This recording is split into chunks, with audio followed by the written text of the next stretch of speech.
Hi everyone, I am Lexy Arinze and I am a mentor for GradTrack Circle 9. Today I'm going to be talking about imposter syndrome. Say you're applying to grad school, or maybe you finally got into grad school and you start feeling like you do not belong, or maybe you're not smart enough despite all your accomplishments. That's imposter syndrome. And you're not alone, right? I remember my first midterm as a grad student at Purdue. The moment I saw the midterm, I felt like I had already failed because it was looking so difficult.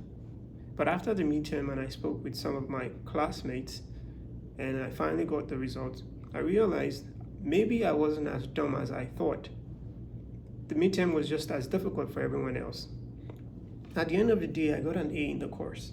I say this to say that imposter syndrome is inevitable. You cannot escape it, but you can definitely deal with it. So here are some ways to help you deal with it, especially if you're applying to grad school. Number one, recognize your achievements. Take a moment to reflect on everything you've accomplished so far. Remind yourself that you've earned your place and you can definitely do it.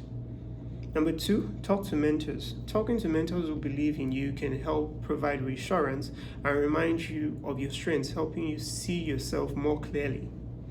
Three, focus on your unique strengths. Your background, your experiences, and your perspectives are valuable. Remember that. And embrace everything that makes you stand out. Number four, stay connected with your peers. Try not to isolate yourself, right? Share your feelings with others that can help you normalize your experience and also reduce self-doubt. Practice self-compassion. That's the final one.